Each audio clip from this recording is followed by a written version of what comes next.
Hey everyone, thank you so much for coming.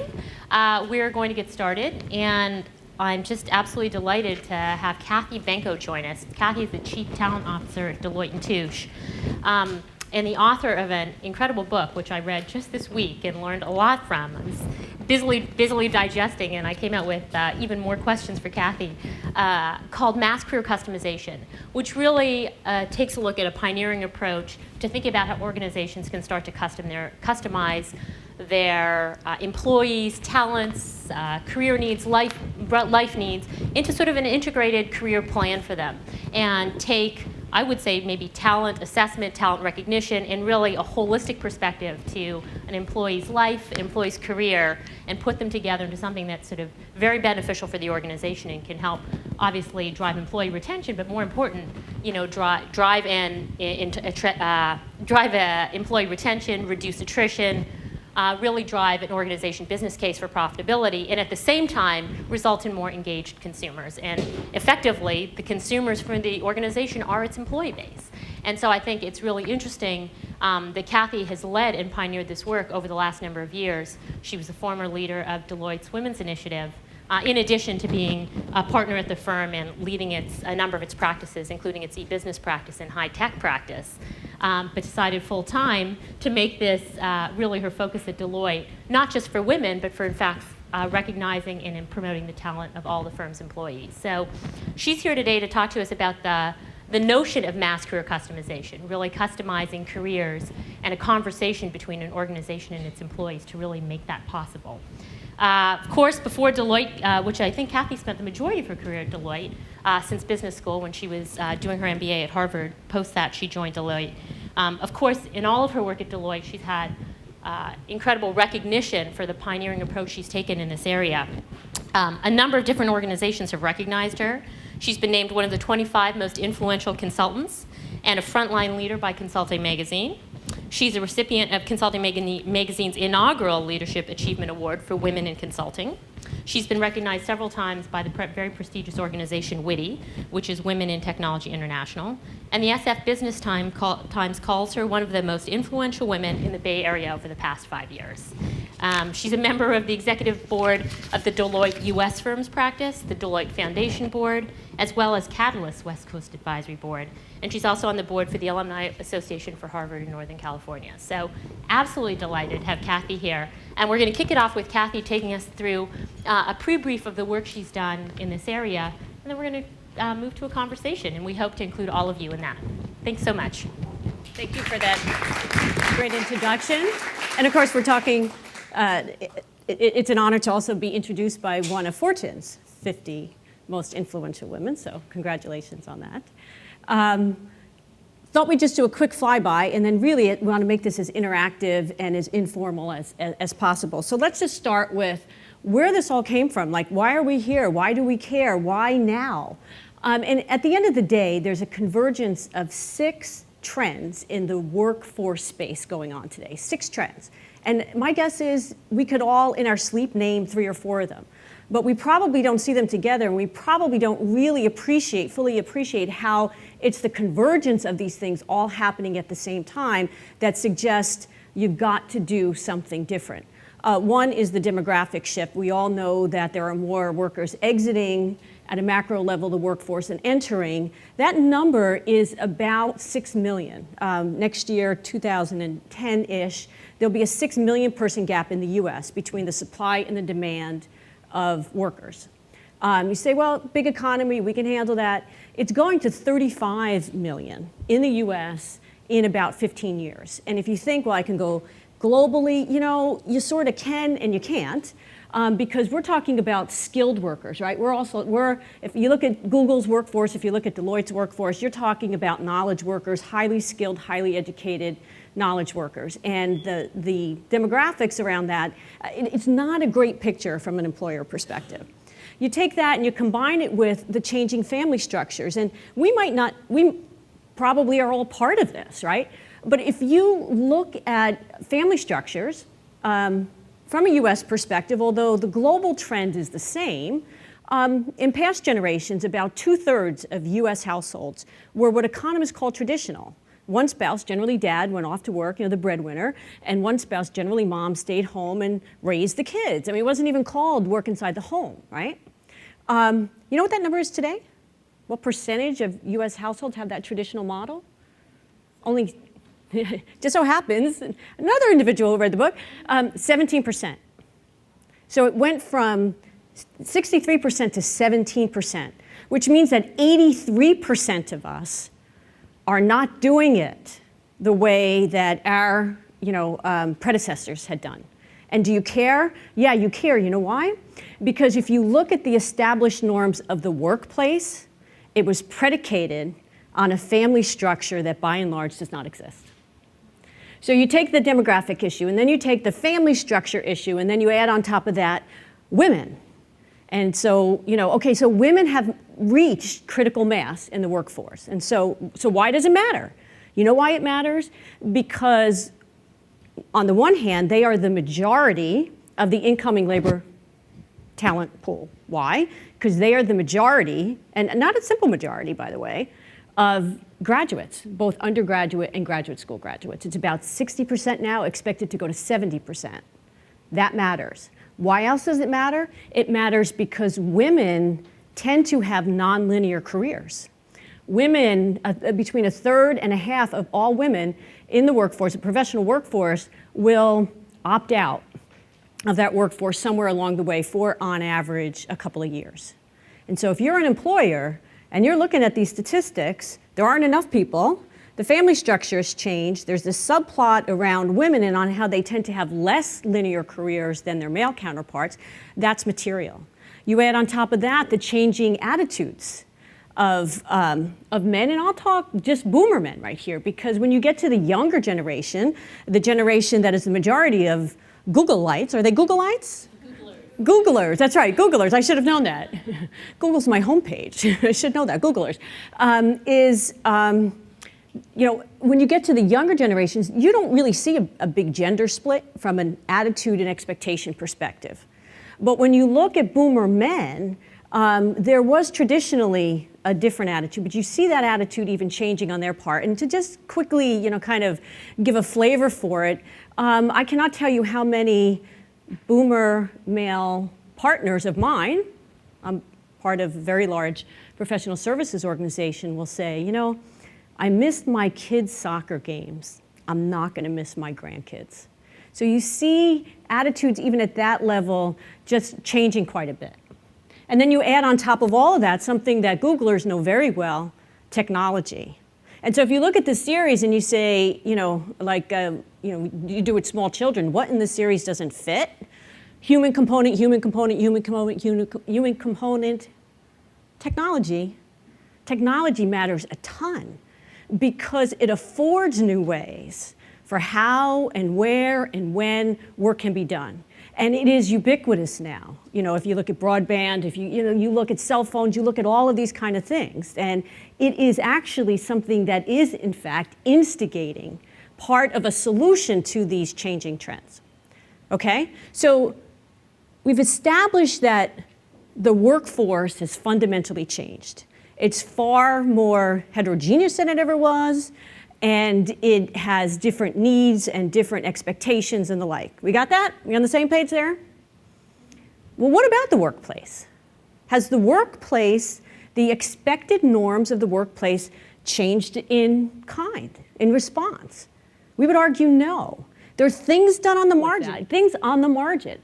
But there's still this general back of the mind, you don't even think about it every day, expectation of full-time continuous employment for 40, 45 years, whatever it happens to be.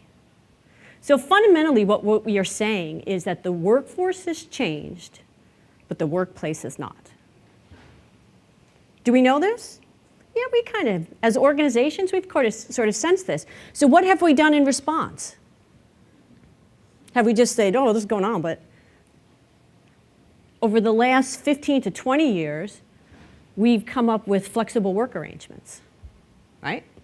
And they look all, there's different labels for them, but if it's telecommuting, if it's, working from home, if it's sabbaticals, if it's, job sharing, seasonal work, all those kind of things fit into this banner called flexible work arrangements. And we are not at all saying that flexible work arrangements are bad or that they're wrong. In fact, they help some people some of the time. But if you take a look at a top reason why people leave their employer, it's flexibility. And as flexible work arrangements have become more and more prevalent, you know what? That number has not gone down. So when we stepped back and looked at it, we said at the end of the day, there's a structural misalignment going on between workforce and workplace. And although it's helpful in the moment as a point solution, flexible work arrangements are not the solution. They're not the answer to the structural misalignment. They take a little bit of the pressure off, but they're not the solution. And they're not the solution for lots of reasons. In fact, in the book, there's a whole chapter on why they're not the solution. But they fundamentally comes down to two reasons. One, they're exceptions. They're essentially accommodations to a workplace norm. But wait a minute, we just said the workplace norm was outmoded relative to the needs of the workforce. And two, because they are point in time and they don't really consider the career over time. They're in the moment. How can I make this work in the moment? And both parties, the employer and the employee, really want to make it work.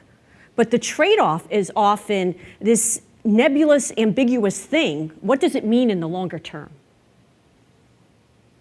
So if flexible work arrangements are not the answer, so then what is?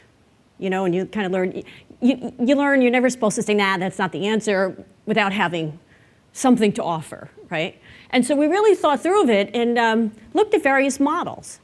And the model that really stood out to us was a model that we're all very familiar with. I personally do an awful lot for the economy on this front, which is the consumer marketplace.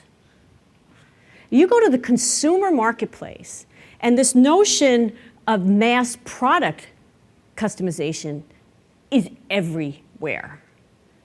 Go to the food pyramid, foodpyramid.gov. It's no longer, you know those 4 levels you learned when you were in grade school? You customize it now. It depends. What is your age? What is your weight? What is your height? What do you like to eat? Blah, blah. And it customizes. If you think about things, ringtones. What are ringtones? That just adds a little individuality, right? That's a market. That's a multi-billion-dollar market. If you think about things as simple as, you know, jeans. Does anybody go to Land's End? Anybody ever go to Land's End to customize their jeans? Well, I did. It was research. And I expected to see, okay, so like inseam cuffs. Well, no. It takes you a good 20 minutes and a tape measure to give them what they needed to deliver to you a custom product. And what I learned from this experience is that if, in fact, you are honest with what the tape measure says, not that aspirational view on, well, they won't be here for a couple of weeks and I'll have lost the 5 pounds by then, they really fit. So, and if you think about Starbucks, think about iTunes. What is iTunes? Think about the Google site, how you can customize the Google. It's just so everywhere. And it's not just product, it's also services. Think about, you know, financial products. You know, you can now, from a credit card basis, go take a, you know, everybody kind of billed at the first of the month, right? You can just call them and say, you know, this ain't working for me. My cash flow doesn't line up with the first of the month. How's the 23rd? That's the customized service.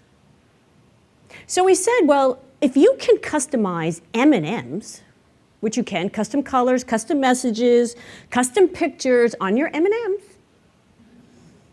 why not careers? Why not careers? And so then we couldn't come up with a reason not to, at least try. And so we adopted this notion of mass customized careers. And you think, well, is that hard to do or easy to do? Well, a couple of things about this notion of customizing careers. One, what is a career? It's like a simple word. We all know what it means, but it's very complex. If you like double click on career, there's a lot baked into that one word. And so we culled out 4, and of course this model is customizable because it's in the world of customization. And so, for us and from a generic perspective, most companies have 4. One is the pace of your career. And everything's on a continuum. Are you on an accelerated pace or are you on a decelerated pace? Or where in between? That's an element of a career. And how does that compare with the next element, which is the workload? Do I have a full workload? Do I have a reduced workload? And there's obviously a natural relationship and certainly an interconnectedness between those two. And when you look at it, the third dimension is sort of how the work gets done, location and schedule. Do I have restrictions in my travel? Do I not? Again, on a continuum. And then what role do I play in the organization? On a continuum, in our case, from individual contributor to leader. And so you can actually plot along these 4 things just what that looks like in a moment of time. And why would you do that? You would do that to be able to have better conversations about where you are and where you'd like to go. You do that to call out, even in your own mind, what does my career life fit look like today, and what might I want it to be tomorrow? You can collaborate with your employer about it much better. Trade-offs are much more obvious. That's one of the issues about flexible work arrangements is nobody's really clear what the trade-offs are until you thought you were getting promoted and you don't. Well, nobody told me it would take me longer. That kind of thing. There's much more transparency and the like. And so that's the model we came up with. And the sort of image we used was actually a stereo equalizer. Do you ever, all the lights? And as the music happens, they go, woo, they flutter up and down. Very, very similar to today's career. So while we look at careers and we say, well, they look like this. They're linear, they're hierarchical, and you kind of climb them, the ladder. That's not really, when you go to plot them using a model like this, careers don't look like this anymore. We just didn't get the memo. They now look like this.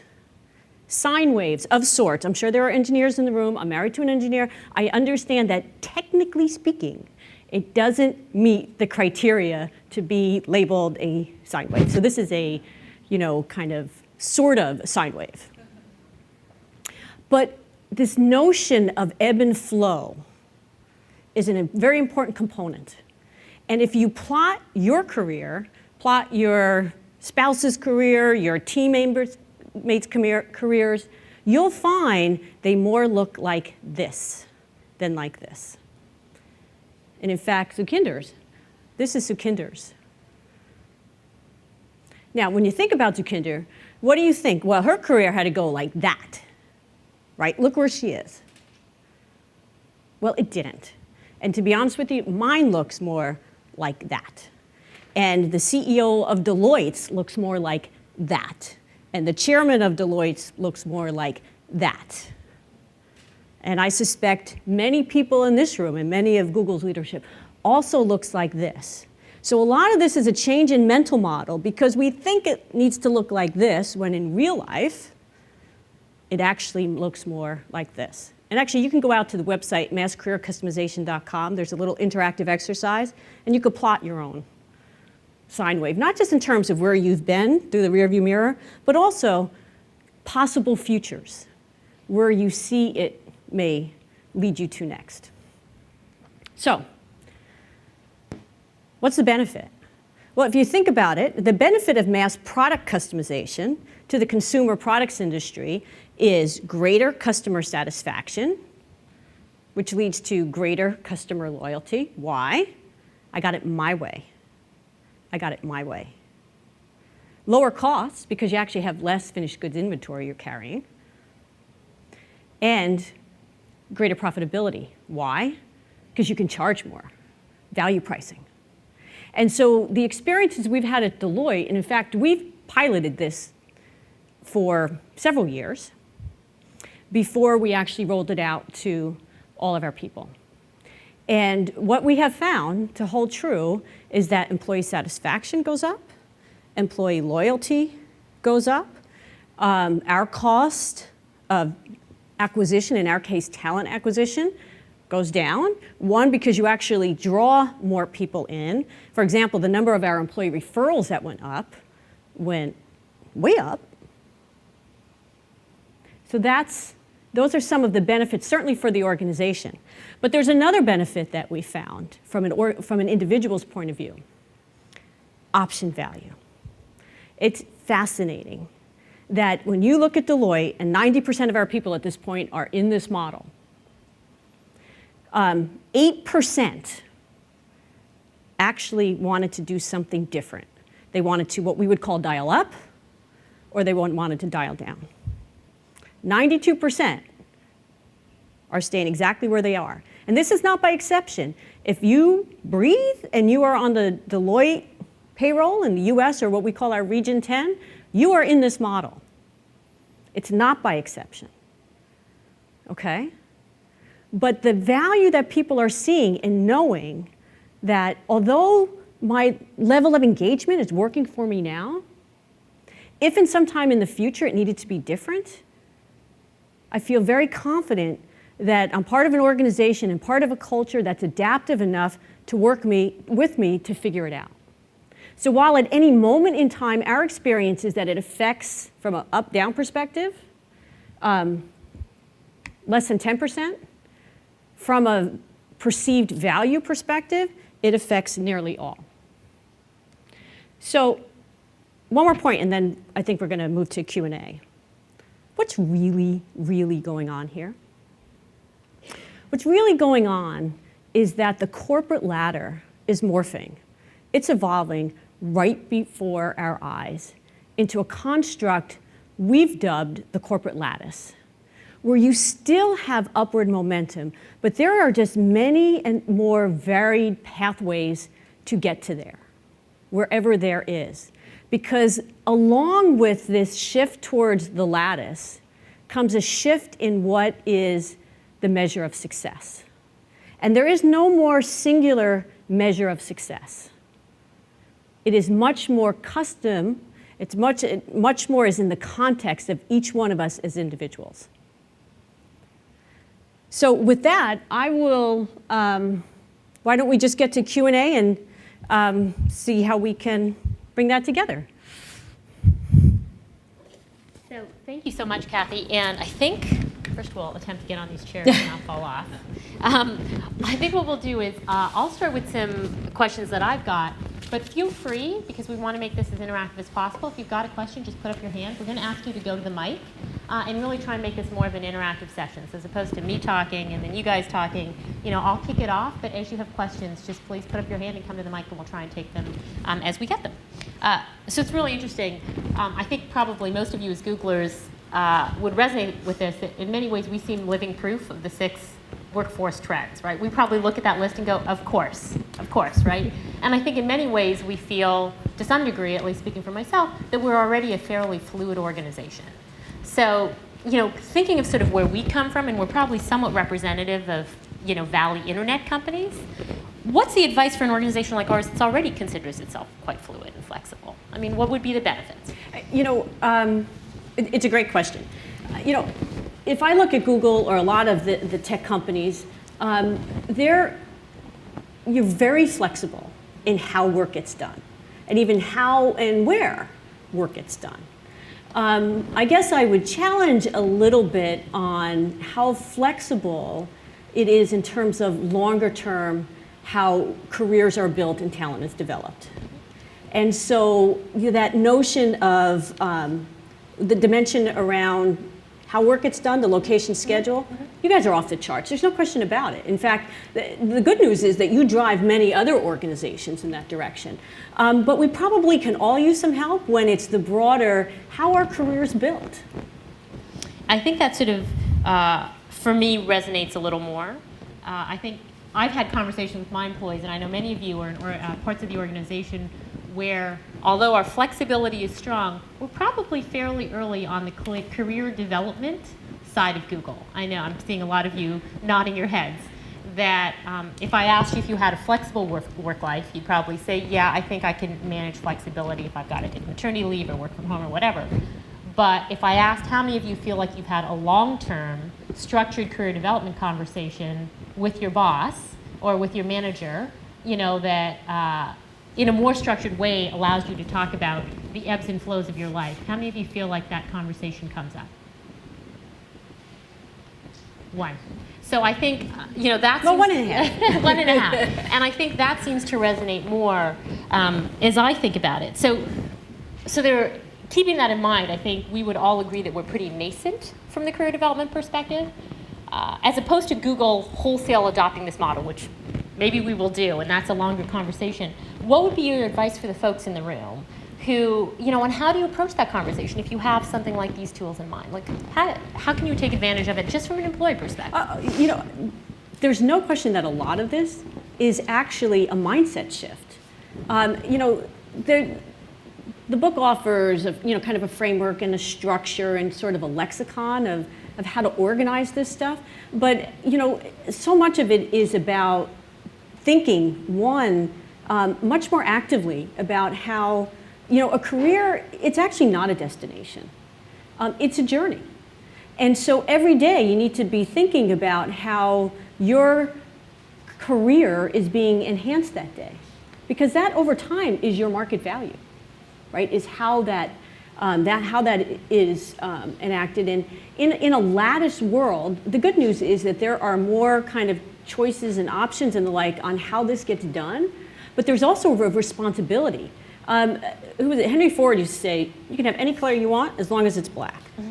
So there wasn't a lot of time that you had to spend in the dealership thinking, well, what color do I want? And in this world, you really need to think about what is your measure of success? What's important to you? I really, really, really dislike the term work-life balance. And not because of what it is intended to say, but because of how it says it. Because it assumes that work and life, or it presents them as opposing forces. They're not opposing forces. We walked past the laundromat to get here. That's, that pretty much bleeds, kind of, kind of home and life. So we've adopted the term career life fit because it's how do you make these various components of your life fit in a way that meets your measure of success. And you need to, in today's world, be much more active in thinking that through. Well, it's interesting. Your book sparked a question for me. I was thinking about it. And it's probably the first time I've asked myself a question of this regard, where I thought, in the next, call it 5 years of my career, would I want to do it in 5 years? Because my goal has always been to do everything fast, and anyone who knows me knows that's the case. It's always been a race. Or would it be to have more fun and do it in 7 years? And so it's interesting because it's the first time in my career I asked myself that question. Okay, I could choose to do this, but just at a different pace. Where I would think that sort of for me historically, it was no, there's one pace, there's one path. And I'm sure some of it is actually a sense of job security or even flexibility that Google provides. So now I'm at a level in my career where I feel okay, my reputation has been established enough that if I say, okay, the journey can now take 7 years, it's okay because I've come to some place. But still, it was very interesting for me, just as an aside, that I would say your book for the first time raised that possibility for me. I thought, maybe now's the right time to take 7 years to get to the next step, but not 5. If that would be a better, or a more enjoyable 7 years. Previously, the goal was fairly sort of just, I would say, linear, even from a career perspective for me. Even just a comment on that, Sukhinder. We all make choices all the time. Maybe not consciously. You have made choices, right? I have made choices. Each one of us has made choices. And what we're trying to do is just make that a more active set of things. And by the way, maybe let the employer into the action as well. Because there's an huge opportunity to collaborate on it. And by virtue of the fact that people are sitting in this room and elsewhere, we figured out a way to make it work. Or we wouldn't be here. So that's kind of a pretty good proof point. There's a great opportunity for organizations to become better a part of it as we as individuals continue to make those kind of choices. So how many of you, if you were to think about the sine wave that was just put up by Cathy, if you were to chart your own sine wave, it would have some of those variations? About 50% of you. And how many of you think it's been this the whole way up? No rest for the weary. Okay, Okay, so everybody in some way can relate themselves, and I do encourage you to take a moment and do the sine wave. I did it, and for me even it was very useful to thinking. Now, on the one hand, I would say it made me very appreciative of flexible work arrangements, because at all of the points, or I would say troughs in my sine wave, I noticed I had asked for accommodation from the workforce. And in many of those cases in more recent years, as the sines got more frequent with the evolution of a family, Google's flexibility allowed me to to fit that in. But that begs, I guess, a question. If you have the sine wave chart and you feel like you have had some success, you can see what I'm thinking about, some success with that type of flexibility, I guess the question is, why isn't it enough? I feel like flexible work arrangements have really worked for me, and maybe they've worked for some of the folks in the room. So why isn't it enough? Because while it has worked for some, yourself and myself as well, it doesn't scale well. Mm-hmm. And we've both been very fortunate to have champions and to have organizations, with us that, kind of see the longer term, mm-hmm. because there's this point in time, but then there's overtime. And they don't scale that way without some kind of structure or systematic approach.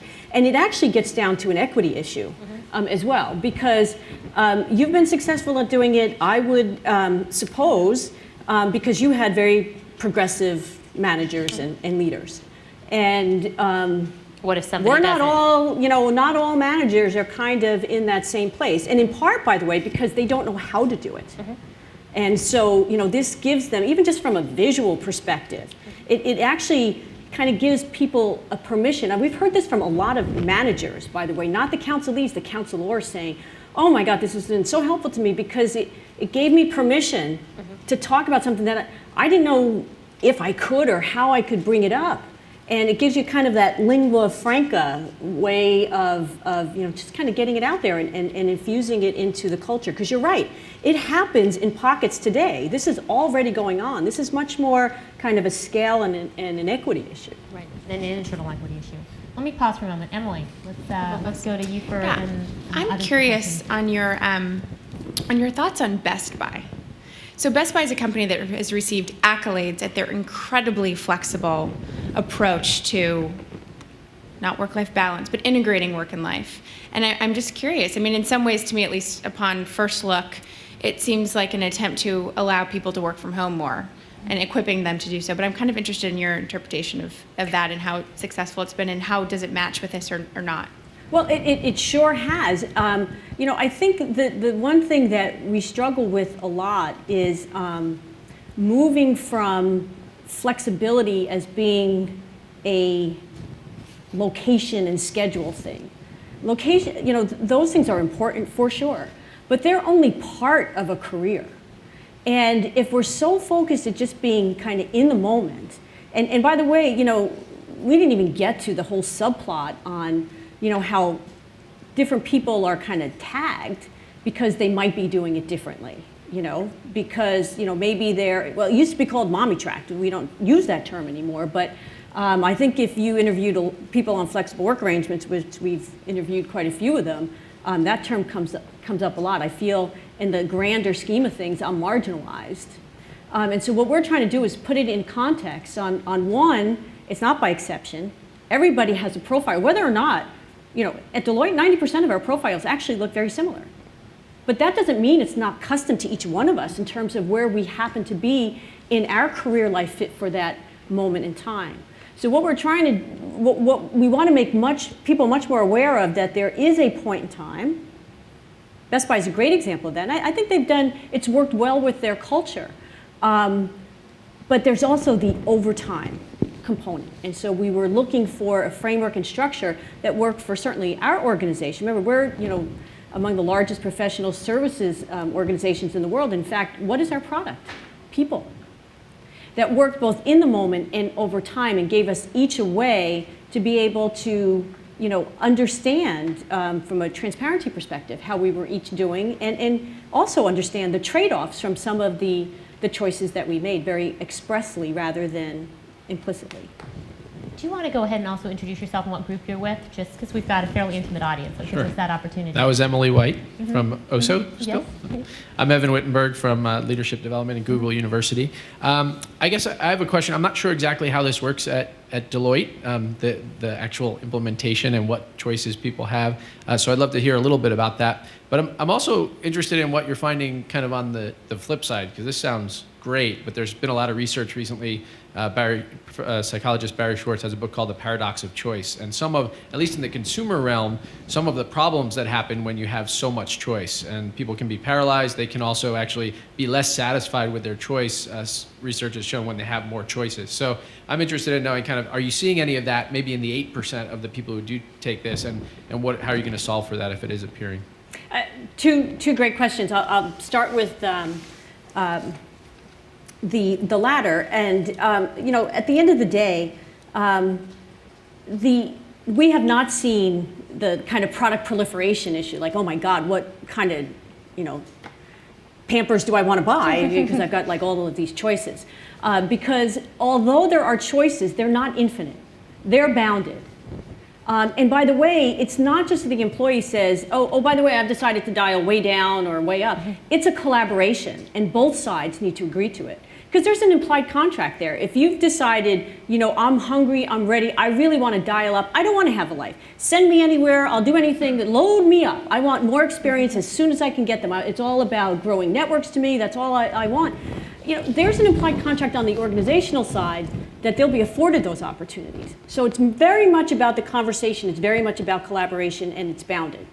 So it's not just, anything goes. And then you go home and say, well, maybe I didn't like that idea. And it's a much more informed choice, right? Because if we're new parents, maybe we didn't know about diapers before, but we've known about our career. We live them, we experience them, and we experience the careers of those people around us. In terms of kind of, it's not a panacea. It's not a panacea. I will tell you, the biggest, where this can go wrong is when it's viewed, generally by the employee set, as entitlement, because it's very much about enablement. It's not about entitlement. And so you can see where somebody might decide that maybe they view it differently. So you have to be pretty active in managing, this is about enablement. That's an important component. How we've rolled it out at Deloitte is when we roll out a particular group, just the initial time, we actually hand each person a profile, that little stereo equalizer, the dots thing. We call that a profile. And that's essentially a snapshot of what their level of engagement is at that point in time. And we have a conversation with them. Their counselor, we have the counselor do it. We don't have HR do it, we have the counselor do it. And the conversation goes, this is our understanding of your level of engagement at this time. Let's talk about that. And let's talk about whether or not, that works for you now, or where that might take you in the future, or how this works into your development plan or your learning plan, or all of those kind of things. But again, one of the key reasons why, in our mind, flexible work arrangements are not the solution, again, not bad, not wrong, but are not the solution, is because they're exceptions. So what we're trying to do is instill this notion of customization for everybody. Did you have a question? Hi, I'm Mary Hammershack. I'm in Human Resources and Staffing. I have a question about how this actually plays out and gets translated in terms of performance management at Deloitte, because careers are largely conceptual constructs for most of us. Most people come into work and think about their work on a quarterly and annual basis. And most of us are motivated through a performance management system to get that profile dialed up on almost every one of those dimensions you described. And that's where the financial rewards also come in. So how do you actually translate your concept into performance management at Deloitte? Well, actually, the simple answer to that question is through goals. Because we establish goals for everyone. And if you happen to be in some kind of dial down, or some more metered pace of growth and career progression, that is reflected in your goals. And so then when you come to performance management, one component of performance management is how did you do relative to what was expected you do? And so there's a kind of a simple way to calibrate it through the use of goals. Can I just ask a sub-point on that to follow on your question? Does that mean that everybody fills out a profile and at your performance management conversation or annual review, you actually have an explicit conversation about the profile? Or it only gets addressed through goals? Oh, so everybody has a profile, and that profile is integrated into our whole talent management System. process. So, for example, when you're doing goals, you're considering what your profile for that year is going to look like, right? And when you do, mid-year check-ins, and when you do deployment, by the way, when we schedule people and move people around and the like, one element of consideration is, well, what is your learning plan? What does your profile look like? By the way, your profile impacts your learning plan. It's all integrated. Right. So it's like so it is a very relevant context or backdrop to almost everything that's within your formal performance management system. Suzanne. Hi, I'm Suzanne Fry from Engineering Operations. David Brooks had a really interesting article a couple days in the New York Times, and he talked about the fact that as we individualize more, we move away from institutional definitions, and we're actually that translates into sort of more and more sort of pockets of individual thinking, individual goals. And he actually argued that leads to less happiness in your life, because you no longer belong to an institution. You no longer belong to strong institutional definitions and expectations. And I wanted to know sort of what your thinking around that is, because if the institution's really diluted, then how do you know you're serving what you're serving? What are you serving, yourself? And if it's that, I doubt the company itself also is going to say the same thing. So I'm curious to know what you think. You can see where that line of thinking, I mean, it's a good question to ask. I think it was a good subject matter to bring out. It's not our experience, because our experience is that loyalty goes up. When you are working with an organization that has meaning and has purpose and is trying to do good and you want to contribute, but in a way, remember, one of the seeds that's changing here, and is changing, I mean, if we look at mass career customization, in my mind, you know what the value proposition is? Codifying what's already going on.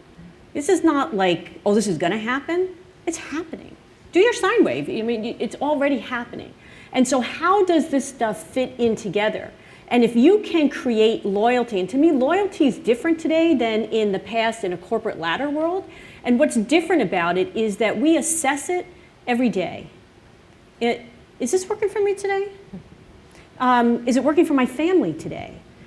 Do I feel like I'm contributing? Do I feel like I'm making a difference? Am I part of a team? Do I feel appreciated? And if we wake up too many days in a row, and the answer to that is no, then we move on. And if you look at statistics in terms of, in the past, somebody who's 50 or 60 years old today, how many jobs they've had in their life versus how many somebody who's 20 today is expected to have, that loyalty factor becomes huge. And all of the research we've done on the generational front, and I suspect you guys have done a lot as well, people do want to be part of something. They are not as just free agent, as you want, but they do it much more consciously and in much, much smaller increments. So if we could just follow on really quickly to that, how should leaders then make sure that they're not fragmenting this to such a point that, everyone's sort of doing their own thing, and really when you put the whole together, it's yes, we have loyalty, but we don't have performance. Well, at the end of the day, if you took the goal system, right, on aggregate, it should equal your business plan, right?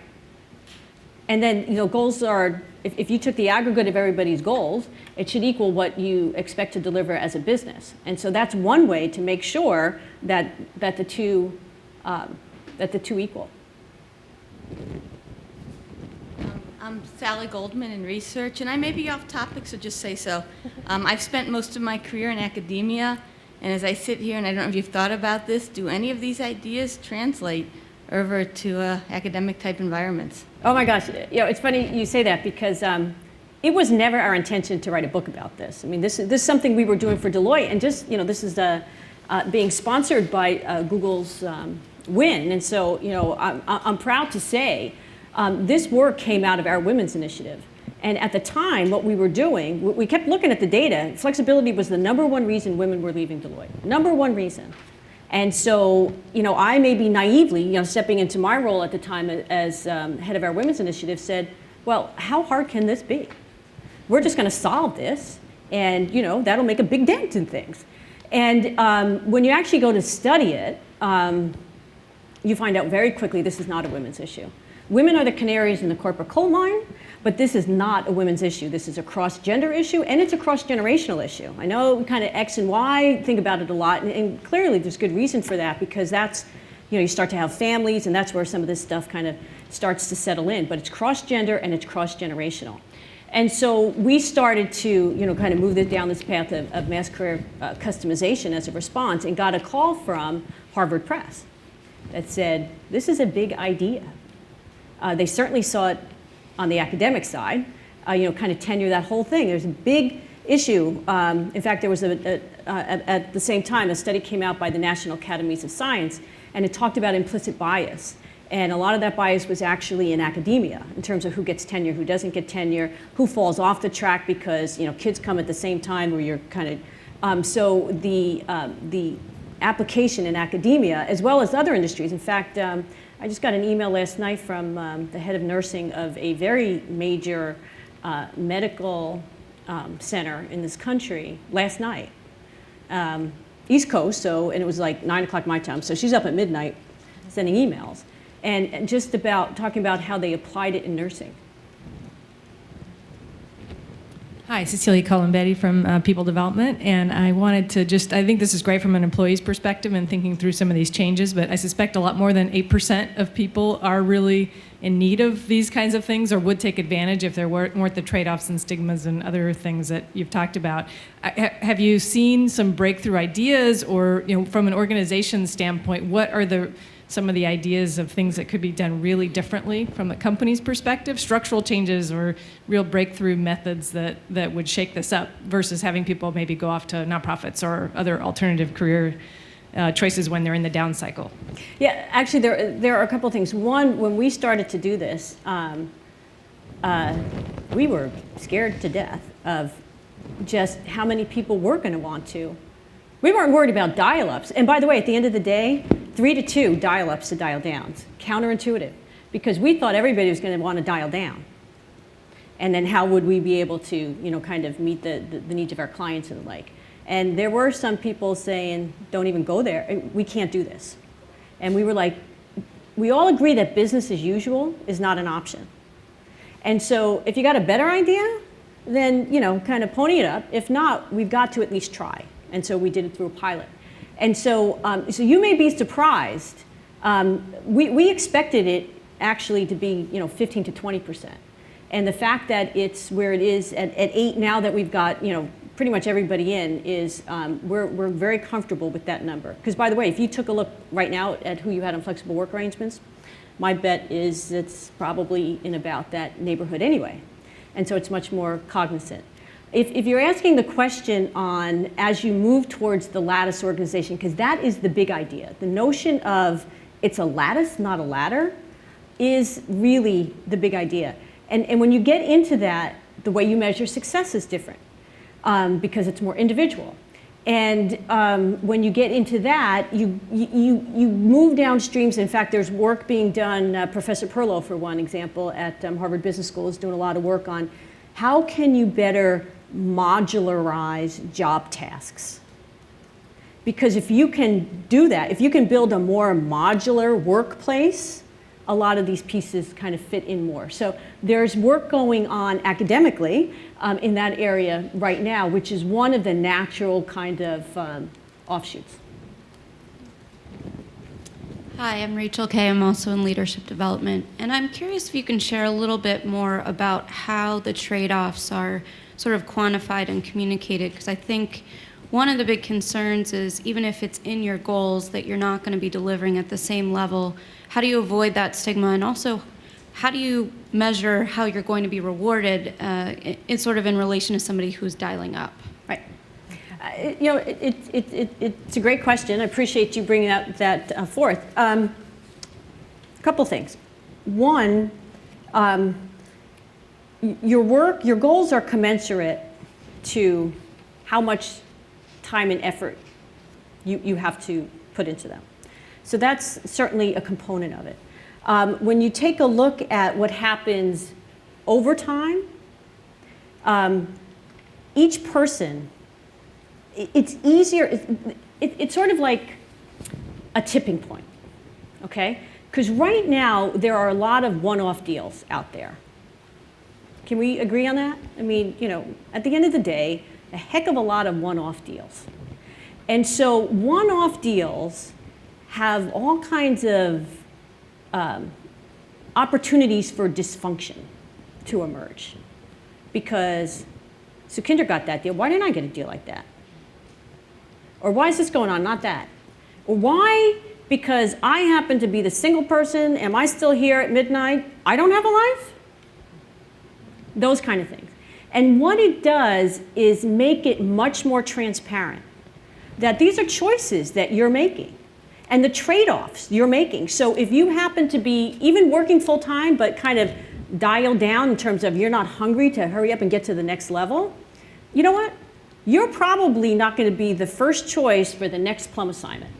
And you know what? That's okay, because it's about career life fit, and there is an intangible value in having your life fit with your work and your work fit with your life. And that's part of the trade-off. And will it take you longer to get promoted? Yeah. Also, just simple things like chances are, if you're on a reduced workload, you're probably not dialed up in pace. Now, that seems natural. Some people you have to expressly have that conversation about because they don't necessarily naturally connect those things. So it just makes it a very authentic, realistic understanding both sides of the equation, what you get and what you give up for that period of time.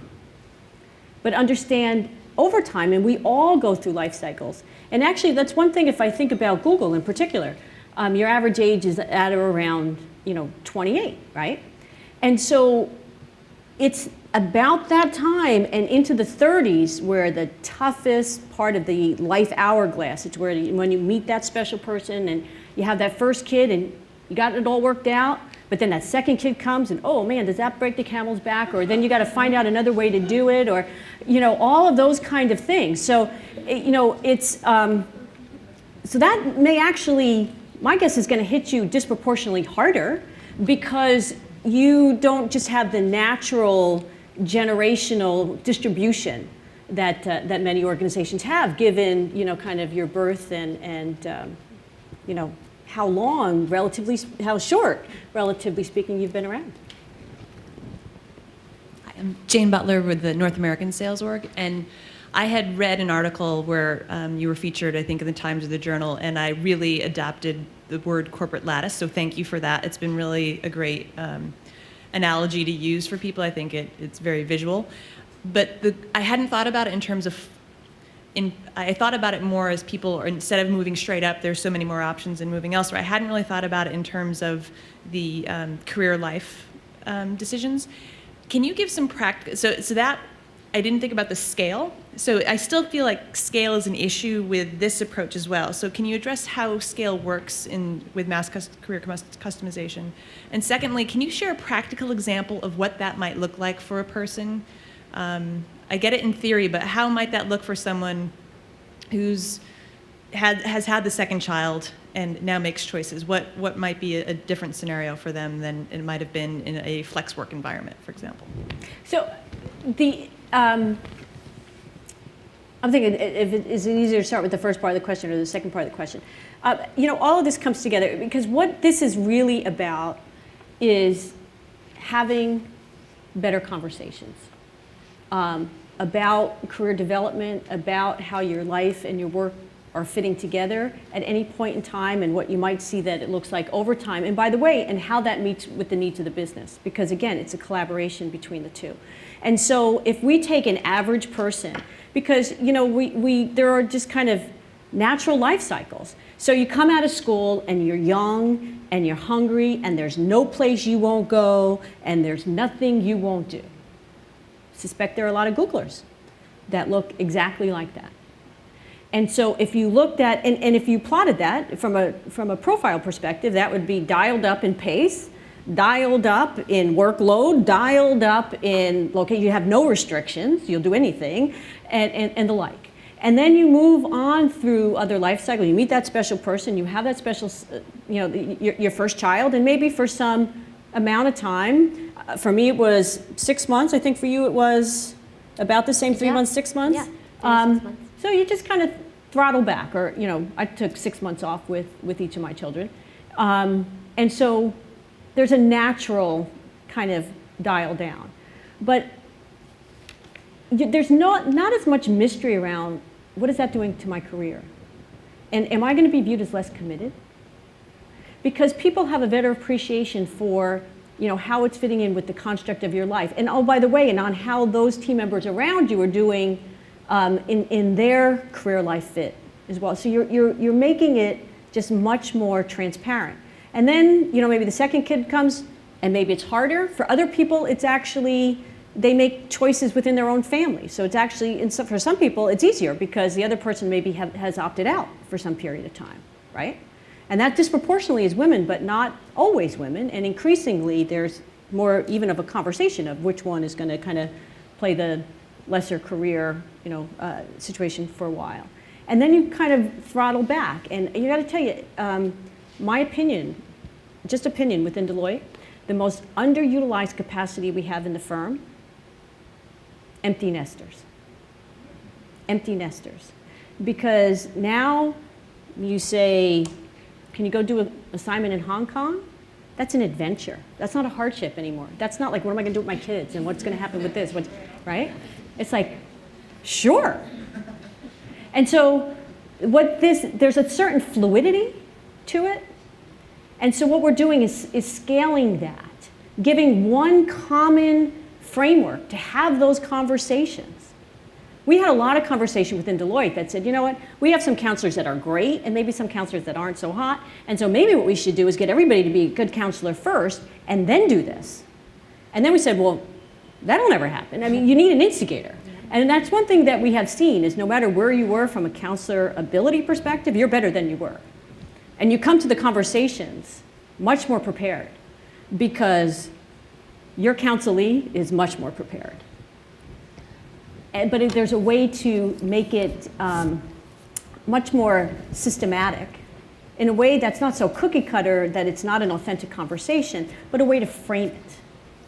So one observation on Jane's question, and then I think we're going to wrap it up. So one final question for me, and then hopefully we can close it up. This has been fantastic. Jane, you asked for a practical or a real-life example. I remember that probably, I would say it was a year and a half ago, maybe almost 2, I started signaling to Omid, who was my boss, and Eric, that at some point wanting to have a bigger family, or in fact having a bigger family, was going to make location an issue for me. But that was a very explicit conversation, and it was sort of at the cusp of, my daughter's now big enough that she's starting school. I have a stepson who's 9, who we need to be close to for the next 9 years, which made, for example, moving abroad for me, which was one of the considerations, as you know, in my role, at some point I just came to the conclusion, like, impossible. Like, I just, this job at some point is going to require somebody to be based in APAC. That person can't be me. But it was having the explicit conversation pretty far ahead of it. And I would say so, and obviously now we've transitioned, but I'd say part of that transition was driven by the organization. And part of it was sort of, driven kind of by me through an explicit conversation with Eric and Omid. And so I think what's different is it wasn't systematic, it wasn't regular, right? It was somewhat awkward to bring up, right? Luckily I could, but I think the notion of systematizing those conversations or making possible, a framework to have those conversations so it doesn't seem like, oh my goodness, okay, what am I signaling here in terms of corporate loyalty by saying this? But it was that, second, third child or children reaching a certain age and just like, yeah, this location's not going to work. I can see it coming. We should start to think about that now. And so, as I said, there was an organizational imperative, but there was also the opportunity for conversation. So I'd say that's a very practical example of kind of how to have it. So last question for you. So the folks in the room are just judging by the faces I know, at least a good proportion of them are not just employees, but they're managers. One piece of advice for them as managers and how to think differently in this context about their employees as we go into performance review time and mid-year performance review time and their conversations with their employees. How can you help enable them? In so many ways, the manager sets the tone because they, kind of invite the conversation to happen. And so to be very conscious about doing that. And, if it's not literally the framework in your mind, to ask open-ended questions. How do you see it? How is it all working for you? You will be amazed at this watershed that comes out of these conversations. And not only that, share your story. Because, it's fascinating. I said earlier that we've each found a way to make it work because we're here, right? But, the sort of the corporate way of doing it is that not to wear it on your sleeve. At Deloitte, we have a campaign. It's called Compulsive Transparency. How do you make it work? How do you possibly make it work? Because that is actually so enabling to your people. And it encourages, an authenticity and a richness of dialogue. And at the end of the day, no matter what people say about money and people say about this and that, at the end of the day, people want to be, engaged. And this is a great way to just keep them engaged through a conversation that makes a difference to them. And I would actually also argue at the end of the day makes a difference to you as well. All right, Cathy, thanks for a fantastic conversation. Thanks, everyone.